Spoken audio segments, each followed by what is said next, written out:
The desperate call crystal Prime Harmony felt the fear spreading through the collective mind like poison in water. The beautiful blue worlds of the outer rim were gone now, consumed by the darkness that ate everything in its path. The void swarm had found them. Harmony's crystalline body pulsed with soft light as she connected to the emergency council. Around the great chamber, other Zephyrians glowed in different colors, each representing a different colony world. But too many spaces stood empty now. Too many lights had gone dark forever. The Kepler-7 system fell yesterday, reported Crystal Commander Azure. His usual blue glow had faded to a dim gray. 30 million souls. The swarm consumed them all in less than 6 hours. The news hit the council like a physical blow. Harmony felt the collective grief wash over her. The Zephyrians had known peace for over 10,000 years. They had evolved beyond violence, beyond conflict. Their worlds were gardens of crystal cities and floating platforms where art and science flourished. War was something they read about in ancient histories, not something that happened to civilized beings. How long until they reached the core worlds? Asked Crystal Sage Violet, her elderly form flickering with worry. Azure's light dimmed further. Our scientists estimate 3 weeks, maybe 4 if we evacuate the outer defense stations. Defense stations. The words felt wrong in Harmony's mind. The Zephyrians had built those stations to study stars and welcome visitors, not to fight wars. They had no weapons, no shields, no way to stop the endless hunger that swept toward them. We must send the beacon, Harmony said finally. The decision felt like swallowing broken glass. We have no choice. The beacon was their last hope. Built centuries ago as a first contact device, it could send messages across the galaxy using quantum entanglement. The signal would reach any civilization advanced enough to understand it. The Zephyrians had always imagined using it to greet new friends among the stars, not to beg for salvation. But what if the ones who answer are like them? Whispered Crystal Youth Echo. She was barely past her first century, too young to have learned to hide her fear. Harmony understood the terror in that question. What if the beacon reached another species like the Void Swarm? What if their cry for help only brought more monsters? We will take that risk, Harmony decided. Ready the beacon. The great quantum transmitter sat in the center of their capital world, a tower of living crystal that reached into space itself. As the technicians prepared it, Harmony composed the message that would travel faster than light to unknown ears. To any who received this signal, she began, her thoughts flowing into the beacon's memory banks. We are the Zephyrian Collective, a peaceful civilization under attack by an aggressive force we cannot stop. We have no weapons, no military, no way to defend ourselves. Our people are dying. Our worlds are being destroyed. If there is anyone out there who can help us, please, we beg you to come. The message included star charts, tactical data about the Void Swarm, and detailed information about Zephyrian biology and culture. They wanted their potential rescuers to understand exactly what they were being asked to save. Message prepared, reported the head technician. Ready to transmit. Send it, Harmony commanded. Send it to every corner of the galaxy. The beacon pulsed with brilliant light and the message shot out into space at impossible speeds. Now all they could do was wait and hope that someone would answer. Far away, in a solar system the Zephyrians had never heard of, the message reached Earth's deep space monitoring station. The facility orbited Neptune, constantly scanning the void for any sign of alien life. For 50 years they had found nothing but cosmic background radiation and the occasional pulsar. Lieutenant Maria Santos was finishing her night shift when the computer started screaming. Every alert in the station went off at once, creating a noise like the end of the world. She rushed to the main console, her heart racing. What the hell is that? She muttered, staring at readings that made no sense. Energy signatures off the charts.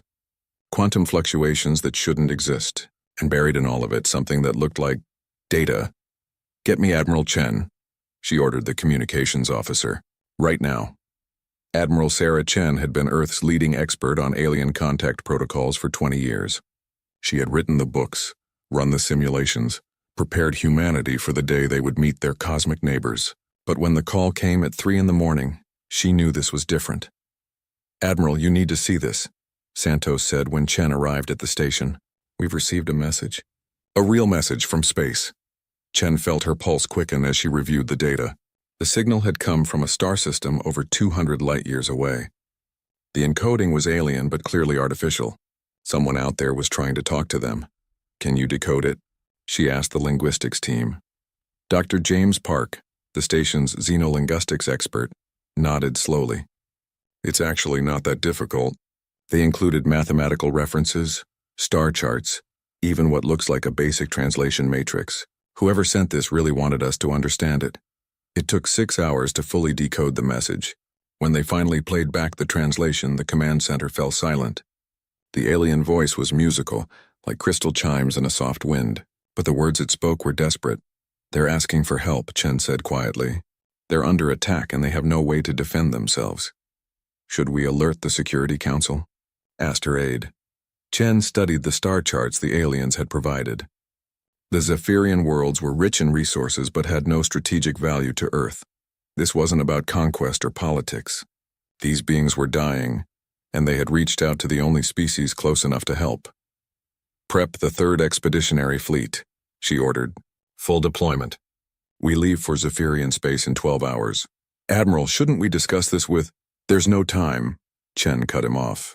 Look at their tactical data. This void swarm is moving fast. If we wait for committees and debates, there won't be anyone left to save. The 3rd Expeditionary Fleet was humanity's newest deep space force. 60 ships designed for long-range exploration and first contact missions. They carried diplomats, scientists, and cultural specialists alongside their military crews. Chen had always imagined using them to build bridges between civilizations. Now she was sending them to war. As the fleet prepared for departure, Chen recorded her own message. If they survived this mission, historians would want to know why humanity had risked everything to save complete strangers. Today we received a cry for help from across the galaxy, she began. A peaceful species is being destroyed by something they call the Void Swarm. They have no weapons, no military, no way to fight back. They are artists and scientists, builders and dreamers, and they are going to die unless someone helps them. She paused, thinking of the crystalline voice in the message, so beautiful and so afraid. We are that someone. We don't know these aliens. We've never seen their faces or walked on their worlds. But they reached out to us in their darkest hour, and we will not turn away. Today humanity goes to war not for conquest or glory, but because it's the right thing to do. The fleet launched 6 hours ahead of schedule. 60 ships filled with 20,000 humans, racing toward a distant star to fight an enemy they had never seen for people they had never met. In Zephyrian space, Harmony watched the skies and waited for an answer that might never come. First Contact Protocol's commander Marcus Rodriguez stood on the bridge of the UES Endeavor, watching an alien solar system grow larger on the main screen. After 6 weeks of faster-than-light travel, they had finally reached Zephyrian space. The journey had given him time to study everything they knew about their new alien neighbors, which wasn't much. The Zephyrians were crystalline beings who lived on low-gravity worlds. They seemed peaceful, maybe even pacifist. Their cities were described as works of art rather than military fortresses. Most importantly, they were in serious trouble. Picking up energy signatures from the 4th planet, reported Lieutenant Commander Walsh from the sensor station. Looks like a massive population center. Beautiful architecture, sir. Unlike anything we've ever seen.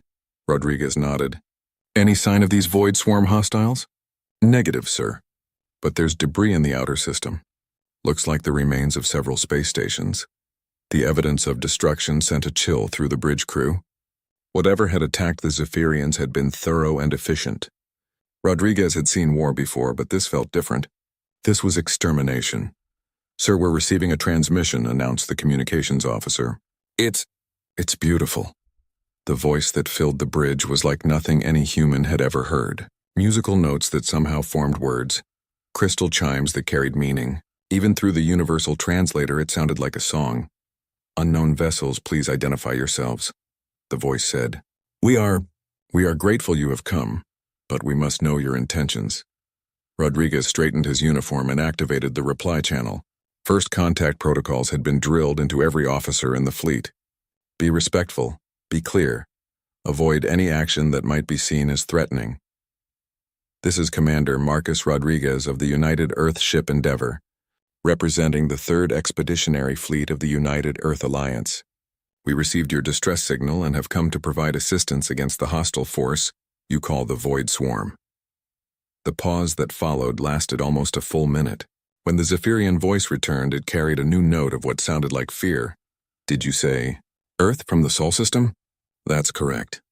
We're humans from Earth. We're here to help. Another long pause. Rodriguez looked around the bridge, confused. This wasn't how he'd imagined first contact going. Where was the excitement? The wonder of meeting another intelligent species? Commander Rodriguez, the voice said finally, we need to discuss this in person. Can you meet us on our capital world? Please bring only a small group. And please, do not be offended by our initial reactions. 20 minutes later, Rodriguez found himself in a shuttle with Dr. Emily Carter, the fleet's lead xenobiologist, and Sergeant Mike Thompson, his security chief. The shuttle bay of the Zephyrian station was unlike anything in human engineering. The walls curved like grown crystal, pulsing with soft light that seemed almost alive. The Zephyrians waiting for them were beautiful in an alien way. Tall, graceful beings that looked like they were carved from precious stones. Their leader glowed with a warm golden light that shifted to nervous orange as the humans approached. I am Crystal Prime Harmony, she said, her voice even more musical in person. Welcome to our world. Rodriguez smiled and extended his hand in the universal human gesture of greeting. Harmony stared at it for a moment, then very carefully touched it with one crystalline finger. The contact lasted only a second before she pulled back. Forgive me, she said quickly. It's just your density, your bone structure. You're from a Class 12 Deathworld, aren't you? Dr. Carter looked confused. Class 12? I'm not familiar with that classification. The Galactic Standard, Harmony explained, her light flickering nervously. Class 1 worlds are garden paradises. Class 5 worlds have some environmental hazards. Class 10 worlds are considered barely habitable. Class 12 worlds are... She paused, searching for words. Class 12 worlds kill everything that tries to live on them. Rodriguez felt a strange mix of pride and confusion. Earth's not that bad. Sure, we have some dangerous wildlife and the occasional natural disaster, but humans do just fine there. The look of absolute terror that crossed Harmony's crystalline features told him he'd said something very wrong. Dangerous wildlife? She whispered. Natural disasters? Commander, our most fearsome predator is a creature that grows to roughly the size of your hand and eats small insects. Our worst natural disaster in recorded history was a dust storm that delayed air travel for 6 hours. Sergeant Thompson laughed. Man, that sounds nice. Back home in Australia, we've got spiders that can kill you, snakes that can kill you, jellyfish that can kill you, even some of the plants want to kill you, and that's just the wildlife. Harmony's glow shifted to a pale, frightened white. And you? You evolved fighting these things? Sure, Thompson said cheerfully. Keep so sharp. Dr. Carter, realizing the cultural gap they were dealing with, stepped in. Perhaps we should focus on the current threat. You mentioned this void swarm. Can you tell us more about them? Harmony led them to a crystal display that showed the galaxy in 3 dimensions. Dark patches spread like a disease across several star systems. They appeared 30 years ago, she explained. We thought they were just another species seeking new worlds. But they don't colonize. They don't build. They consume. They eat everything living and then move on to the next system. How many ships do they have? Rodriguez asked, his military mind already working on the tactical situation. Ships? Harmony looked confused. Commander, they don't use ships as you understand them. They are ships, living vessels the size of small moons, filled with smaller creatures that serve as their weapons and tools. Rodriguez studied the tactical data with growing unease. The Void Swarm wasn't just an alien military force. It was something completely outside human experience. Bioships that could think for themselves, weapons that were actually living creatures, tactics that no human strategist had ever conceived. How do they fight? Dr. Carter asked. They swarm, Harmony said simply. Millions of small creatures led by larger ones. They overwhelm any defense through pure numbers. But we have no defenses. We've been peaceful for 10,000 years. We have no weapons, no soldiers, no concept of warfare. That's going to change, Rodriguez said grimly. We'll help you build defenses, train your people. No. Harmony's voice was firm despite her fear. We will not become killers even to save ourselves. That's why we called for help. We hoped to find someone who could fight for us while we remained true to our nature. Thompson whistled low. Lady, with all due respect, sometimes you have to fight or die. We would rather die than become monsters, Harmony replied. The conversation was interrupted by an urgent chime from Rodriguez's communicator. Commander, this is the Endeavor. We've got multiple contacts approaching from the outer system. Big ones. I think the Void Swarm has found us. Rodriguez was already moving toward the shuttle. How long until they reach us? 6 hours, sir. Maybe less. Get the fleet into defensive positions. All ships combat alert. He turned to Harmony. We'll protect your world, but we need to know everything you can tell us about their tactics. As they rushed back to the shuttle, Harmony's light pulsed with a mixture of gratitude and terror. The humans had come to help just as she'd hoped. But now she was beginning to understand what kind of help they would provide. These weren't peaceful explorers or wise teachers. These were warriors from a world that had tried to kill them every day of their evolution. They spoke of violence as casually as Zephyrians discussed art. They had weapons, tactics, and a willingness to fight that terrified her almost as much as the approaching swarm. But as the shuttle raced back to the human fleet, Harmony found herself hoping that sometimes monsters were exactly what you needed to fight other monsters. Unleashing the Deathworlder's Admiral Sarah Chen stood in the command center of the UES Valkyrie, watching the tactical display with the cold focus that had earned her command of the Third Fleet. The Void Swarm was 2 hours out and approaching fast. What she saw on the sensors defied everything she knew about space warfare. Confirm those readings, she ordered Lieutenant Torres at the sensor station. Confirmed, Admiral. 17 biovessels ranging from frigate size to... Jesus, that big one has to be 20 kilometers long. They're not showing any conventional drive signatures. Somehow they're just swimming through space. Chen had seen the video files the Zephyrians had provided, but watching the real thing was different. The Void Swarm ships moved like living creatures, twisting and flowing through space with an organic grace that made her skin crawl. They weren't built. They were grown.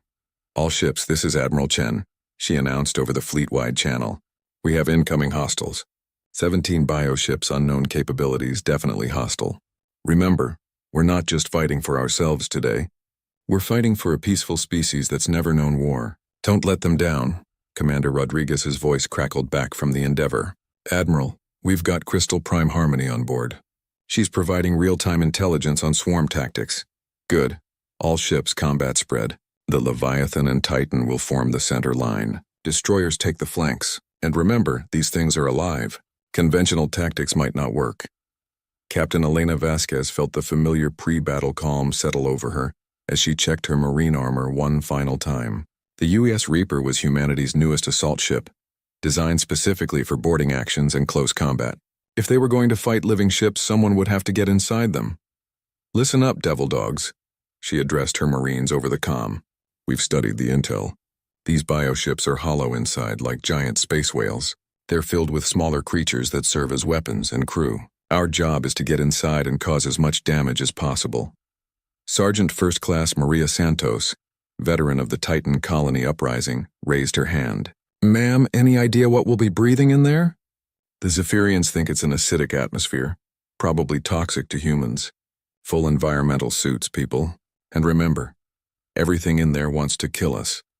The Marines checked their weapons with practiced efficiency. Pulse rifles for long range, plasma cutters for close work, and good old-fashioned explosives for when things got really bad. They had trained for every possible scenario except this one, boarding alien bioships filled with unknown horrors. Dr. James Park was fighting his own kind of battle in the Valkyrie's science lab.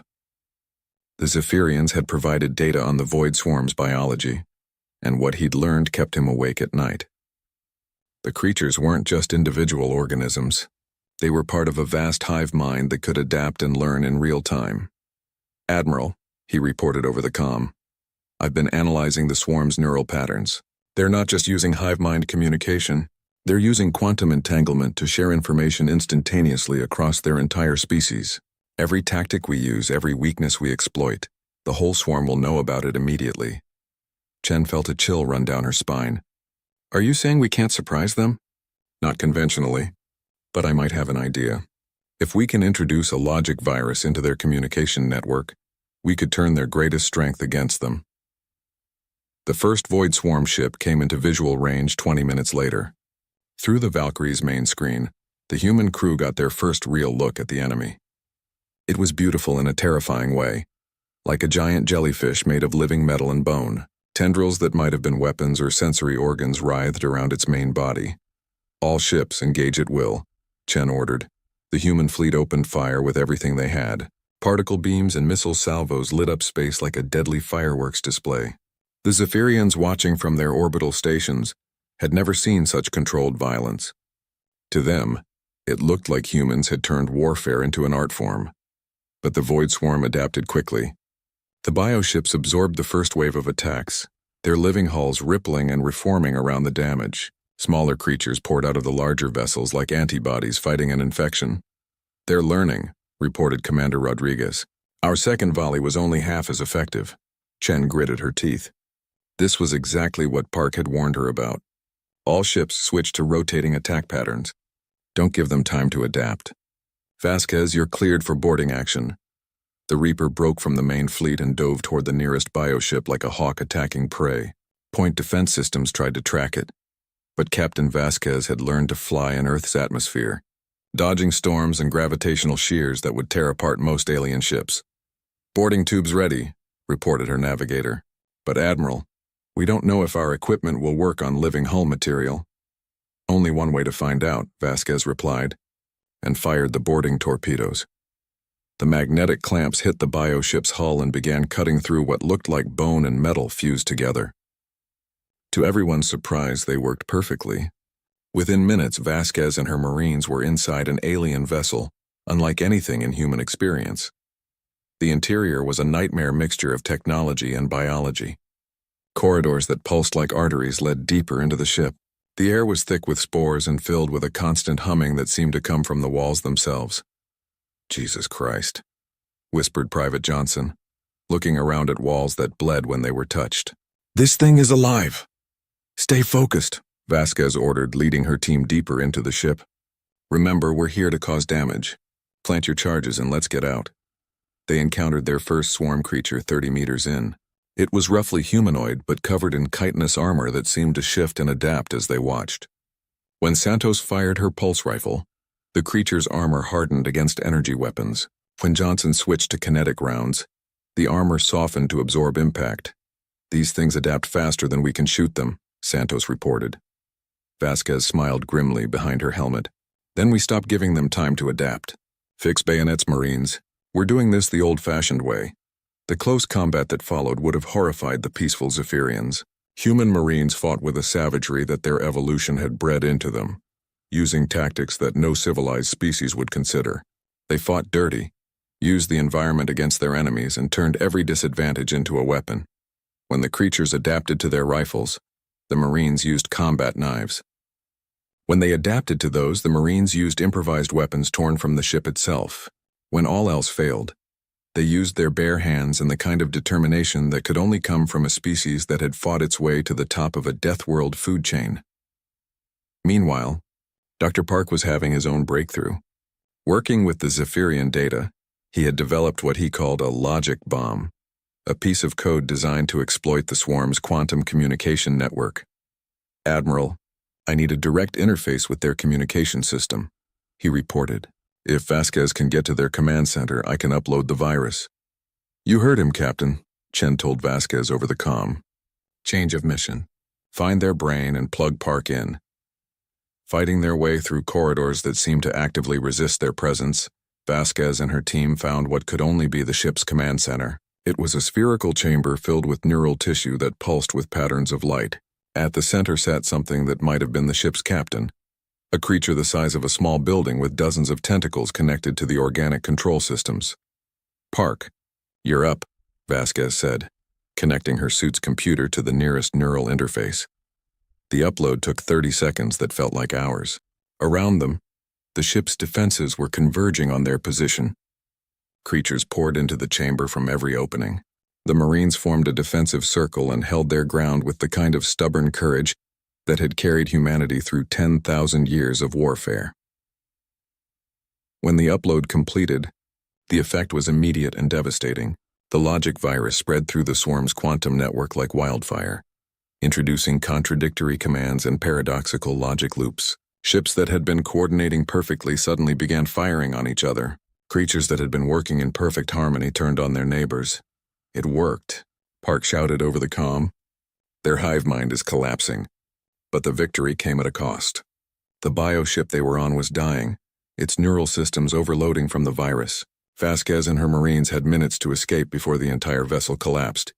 "Move, move, move," she ordered, leading her team back through corridors that were now actively trying to digest them.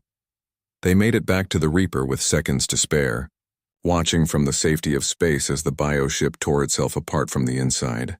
Around them, the rest of the swarm fleet was suffering similar fates.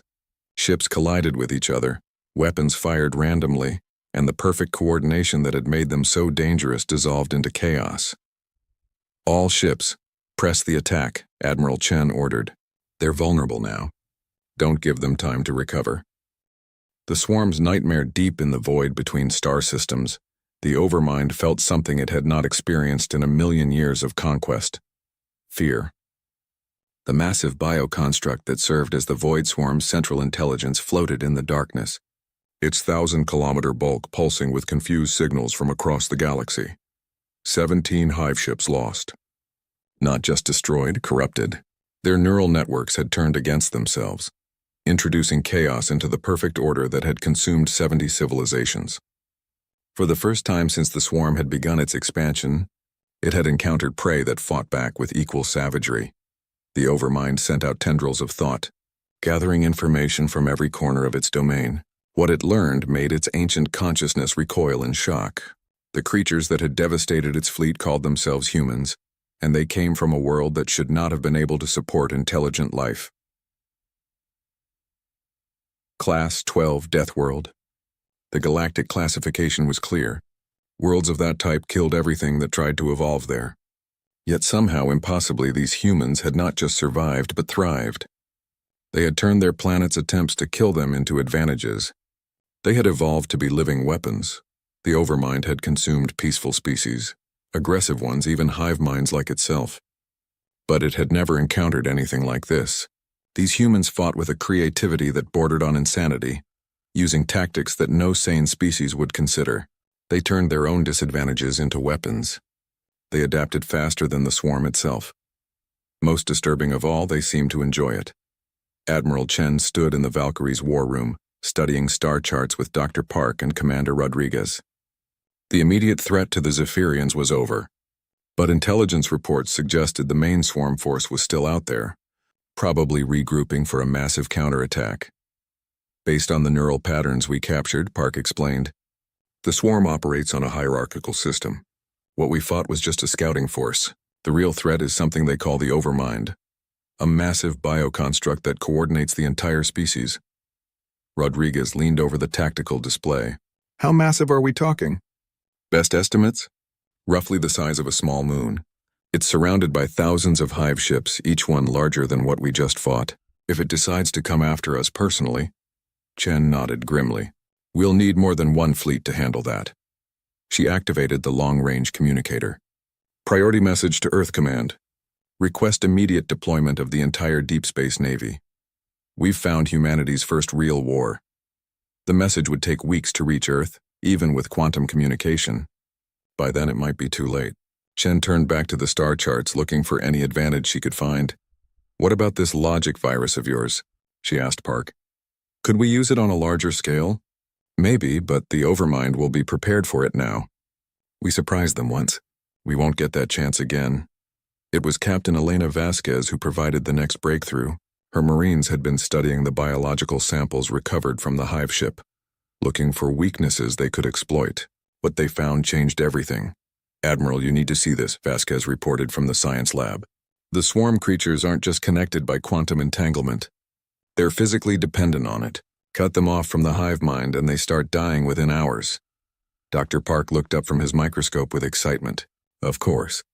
It's not just communication, it's life support. The Overmind doesn't just coordinate them, it keeps them alive. If we could somehow block that signal, we'd kill the entire swarm," Chen finished. "How do we do it?" "We'd need to get close to the Overmind itself," Park explained. "Plant a quantum disruptor right in its neural center. But Admiral, that would mean a suicide mission. Nothing could survive that deep in swarm territory." Chen studied the data with the cold calculation of a career military officer. Maybe nothing could survive, but something might be able to get in and out fast enough to do the job. The plan that emerged over the next 3 days was audacious even by human standards. A small strike force would penetrate deep into swarm territory, fight their way to the overmind itself, and plant a quantum disruptor in its neural core. The disruption would propagate through the quantum network, severing the connection between the overmind and every swarm creature in the galaxy. It was exactly the kind of insane, impossible plan that humans specialized in. "I'm leading the strike team," Vasquez announced when Chen briefed the senior officers. "Elena, this is a one-way mission," Chen reminded her. "We don't have the ships to fight our way back out." Vasquez smiled with the confidence of someone who had grown up on a world that tried to kill her every day. "Admiral, my Marines and I volunteered for this job knowing it might mean dying to protect people we've never met. That's what humans do." The strike force consisted of 12 ships, the fastest, most heavily armed vessels in the fleet. Each one was loaded with Marines, scientists, and enough firepower to level a small planet. They would have one chance to reach the overmind before the entire swarm converged on them. Crystal Prime Harmony watched the preparations with a mixture of awe and horror. The humans were planning to sacrifice themselves to save not just the Zephyrians, but potentially every peaceful species in the galaxy. It was the kind of noble gesture she had hoped for when she sent the distress beacon. But the methods they were using were pure violence, planned with the efficiency of a species that had evolved to wage war. She found herself wondering if saving the galaxy was worth unleashing these Deathworld warriors on it. "You don't understand what you're doing," she told Admiral Chen during their final meeting. "If you succeed, if you destroy the swarm, the galaxy will know about your species. They'll know what you're capable of. Everything will change." Chen looked out at the stars through the Valkyrie's main viewport. "Maybe it's time for a change. The galaxy's been peaceful for so long that you forgot there are monsters out there. Sometimes you need monsters of your own to fight them." The strike force launched at dawn, ship time, 12 human vessels racing toward the galactic core, where the overmind waited in the darkness between stars. They traveled in complete radio silence, using only quantum-encrypted burst transmissions to coordinate their movements. They were detected 3 days out from their target. The swarm's response was immediate and overwhelming. Thousands of bioships converged on their position from every direction, creating a wall of living metal and bone that stretched across light years. "Well, that's not good," Commander Jackson muttered from the bridge of the UES Hammer, watching his sensors light up with hostile contacts. "All ships, combat formation," Admiral Chen ordered from the lead ship. "Remember, we only need to get one ship through. Everyone else buy them time." What followed was the largest space battle in human history. 12 ships against thousands, fighting with the desperate courage of people who knew they were already dead. Human tactics developed in the crucible of a death world met swarm bioweapons that had conquered most of the galaxy. The humans should have been annihilated in minutes. Instead, they carved a path of destruction through the swarm fleet that would be remembered for generations. They used ramming attacks, self-destruct sequences, and tactics so aggressive that the swarm couldn't adapt fast enough. Ship after ship fell, but not before taking dozens of bioships with them. The Hammer sacrificed itself to clear a path for the Reaper. The Reaper died protecting the Phoenix. One by one, the human ships were destroyed. But each loss brought Vasquez and her assault team closer to their target. In the end, only the UES Defiant remained, racing toward the overmind with its hull breached and its engines failing. Captain Sarah Mitchell, bleeding from a dozen wounds, kept her ship flying through sheer determination and the kind of stubborn refusal to die that was humanity's greatest strength. "There it is," she announced as the overmind came into visual range. "Jesus Christ, it's bigger than Luna." The ancient bioconstruct filled their screens, a nightmare fusion of flesh and metal that pulsed with malevolent intelligence. Around it, 1,000 hive ships formed protective rings, their weapons already firing at the approaching human vessel. "Get me close enough for a boarding pod launch," Vasquez ordered from the assault bay. "That's all I need." Mitchell dove the Defiant straight at the overmind's surface, dodging bioweapon fire with moves that would have been impossible for any pilot not trained in Earth's gravity wells and storm systems.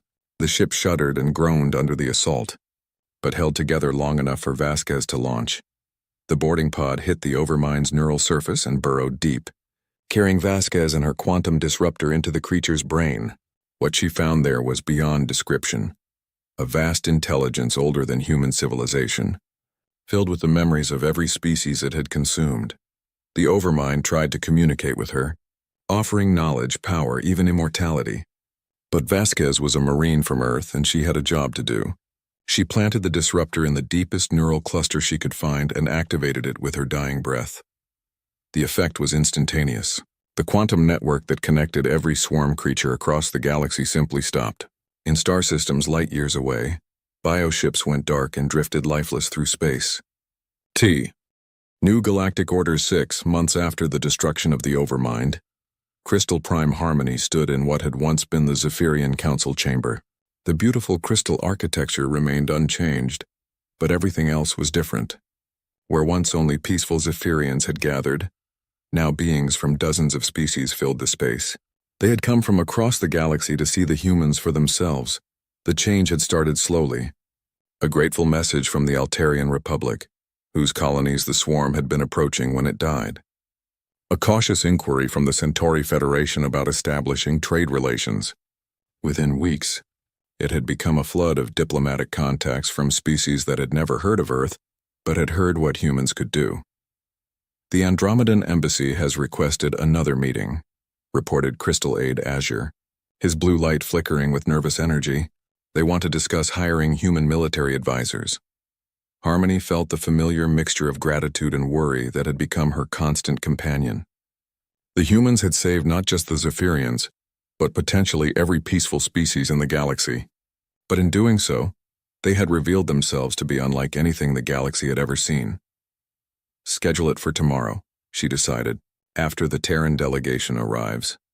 The Terran delegation was led by Ambassador Jennifer Chen, Admiral Sarah Chen's younger sister, and Earth's first interstellar diplomat. Where the Admiral was direct and military in bearing, the Ambassador was smooth and political. But both women shared the same steel backbone that seemed common to their species. Prime Harmony, Ambassador Chen said as she entered the chamber, flanked by her security detail. Thank you for hosting these talks. I know the situation is complicated. Complicated was an understatement. In the 6 months since the swarm's defeat, 17 different species had formally requested human military protection. 3 others had offered technology transfers in exchange for human peacekeeping forces. The peaceful galaxy that had existed for millennia was rapidly reorganizing itself around the assumption that the humans would serve as its military arm. The problem was that Earth's government had never planned for this. Humanity had 3 deep space fleets, maybe 50,000 trained military personnel who could operate in alien environments, and absolutely no experience managing galactic politics. They were desperately trying to catch up to a situation that was evolving faster than anyone could control. Ambassador, Harmony began carefully, we need to discuss the Vegan situation. The Vegan hegemony was a mid-level power that had been neutral in galactic politics for centuries. But with the swarm gone, they had begun expanding aggressively into former swarm territory. 3 species had already filed complaints about Vegan annexation of their recovery efforts. We're aware of the situation, Chen replied. But Earth's position remains the same. We're not galactic police. We responded to your distress call because you were facing extinction. That doesn't make us responsible for every territorial dispute in the galaxy. But you are responsible, interrupted a new voice. The speaker was Ambassador Zara of the Centauri Federation, a tall, elegant being with silver skin and large black eyes. Whether you intended it or not, your actions have destabilized the entire galactic order. Species that were peaceful are now expanding because they think military might is the new standard. Others are desperately seeking human protection because they're afraid of being conquered.